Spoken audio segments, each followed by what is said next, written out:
Welcome to another exciting episode of the Million Dollar Peddlers. I'm Paperboy. And I'm Mr. Magazine. I'm going to make a statement, Mr. Magazine, and Okay. I want you to run with it. As far as reselling, and I'm just talking about the products that you have, Okay. you can only do so much. You're going to leave money on the table. That's it. Yep, run with it. Run, Forrest, run.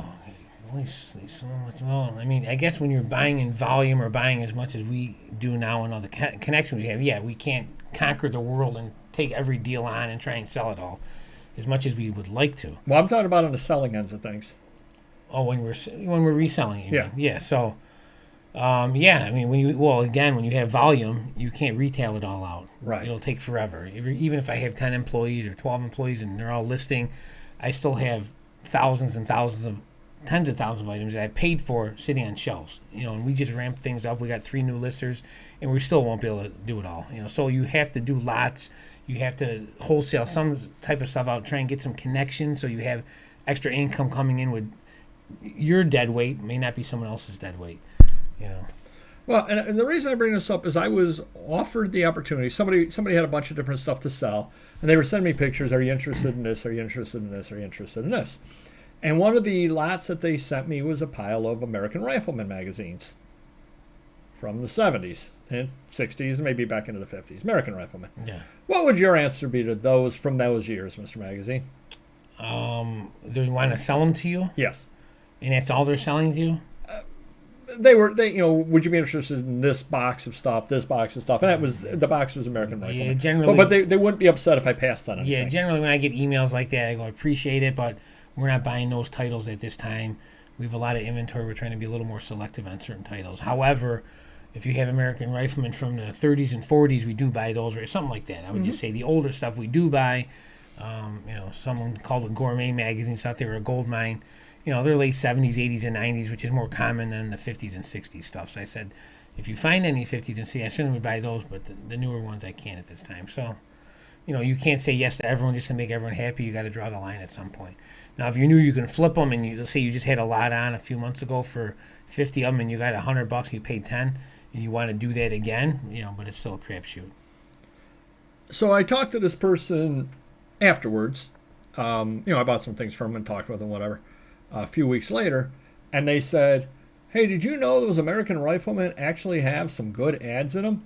So I'm going to break them up, and I'll be able to sell those ads for more than the magazines are worth. That I believe. And I said, good. Yeah. I said, good. I'm glad. I'm glad it worked out well for you. Yeah. And I've got 75,000 unlisted items, let's say. I am not going to be able to take each of those 75,000 items and say, this one I'm breaking up for ads and I'm selling this as ads. This one I'm putting on Etsy. This is an Amazon item. This will go best on Whatnot. Yeah. This is an eBay. This is an eBay. Oh, this is going over to Whatnot. Oh, this is saved up to go into a lot of similar books that are then going to be lotted out on eBay. Yeah. This is going to go, this is going to go into cannot happen. I just cannot sort out. All I would end up doing is sorting the rest of my life. Let's just say it took 3 months of just sorting. That's 3 months you could have listed $100,000 in product. I mean, that's the way I would look at it, Well, but then the backup of that is, am I going to be correct? There's no right or wrong. It's a crapshoot. You have to hope you're doing the best. Right. But to do it the right way, then is I take a look at each item, I look it up, and I say, okay, this is a $7 item on Amazon. Then can't do it. Exactly. And so when I hear these people out there, and this is one of the biggest complaints I hear about Whatnot, is you don't get value for it. Well, you may not get value, but I've got 75,000 backed up items. But you get something for it. Yes. So the something adds up into more than something. It ends up being 30-somethings or 100-somethings. So, it depends on what you like. If that works for you, hey, and you could pick up 500 a week, whatever it is, it adds up in the course of a year. So.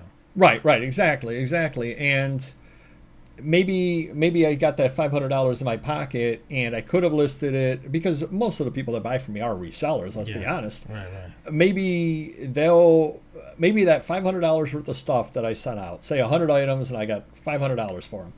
Maybe they'll end up listed on those sites. Somebody, I put them on Etsy, I put them here, I Yeah. put them there for $2,000. Sure. Great, or $3,000. I could have done that, Yeah. but then I would be sitting on them forever potentially. Yeah. They might not sell. Somebody or other might buy an item off me and list it on Mercari, which I don't list on. Yeah. Or they might know some obscure little site that they listed on, or they might have a booth. If you really want to take this to the extreme, I also should know which antique mall booth in which town this would sell best for, Yeah. and then open up a booth in there. Right. Because I can get $14 for this if I have a booth in Gatlinburg. So let me go do that. And again, you're going to leave Right. money on the table. But even if you do that, say you want to do that and you're making money, well, now you're taking yourself away from these piles of $20 to $100 items, Right. which they're not the only ones you're ever going to have. So you should be putting the better stuff on, like you have calendars, brochures, menus, yearbooks, whatever. You're going to get more of those. So you might as well put the better stuff on that you know you're going to get your money back and pass on that. At this point, we got to up our game a little bit. Higher dollar amounts, higher sales. Especially with eBay the way it is, more Yeah. unique items. So I think the point of this us talking today is, don't be that person that wants to get top dollar out of every single item. It's fine if you're a Rolex dealer and you've got an inventory of 12 items and you only need to sell one a year, then get top dollar. Different story at that point. You're a specialist in super high golden age comics. Yes, get top dollar. You've got 50 items in your inventory, get top dollar.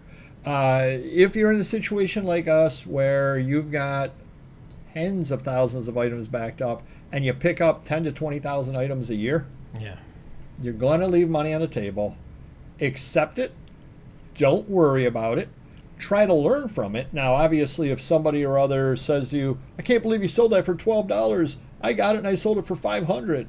Okay. Next time I may look twice at it. That's fine. Well, great. You made $500 off me. Awesome. Good for you. Because the other side is, I sold it to you for 12. I probably paid 20 cents for it. So I made money as well. That brings up a good point. At my shop, I have a toy side where comics are. And it's usually things that I don't think are valuable, or don't trinkety things or weapons from figures and stuff like that. So I'll buy collections. I'll pull the stuff out I think is either going to sell through the shop or sell on eBay or Amazon. And then you get tubs of, not a broken figure, but with worn figures, loose figures, whatever. But we still sell them, 4 for $10, $3 each, whatever. But in the bottom, there's weapons. We get guys that rummage through and spend hours and hours scanning things and looking things up, and they end up spending $5, $10. But you know what? It could be a $50 weapon, and I'm selling it for $1 or $2. I could care less because, one, I didn't know it was that valuable. It's my own fault for putting it in there. I don't have the time to price out thousands of little trinkety pieces and look them up on Google, Lens or whatever. So I sell them and I pick up $50 a week, whatever, out of just, junk, bins. Yeah. So hopefully that puts your mind at ease a little bit. You're not going to get every dollar out of every item. And the fact that this gentleman that was going to sell the American rifle to me didn't, because I didn't want him, found another way to make money out of him, and actually more money than I would have paid him. Good for him. Good for everybody. But now, what if you needed wood for your chimney? Or something to It start. could be cheaper, because the starter logs are expensive. That's true. $5-6 each. If you get all those magazines for $5-6, it's a lot more than one starter log. That's very, very true. See, that's why I like you. You always think outside the box. But thinking inside the box is hitting that like button, and we will see you next video. Take care. Bye-bye.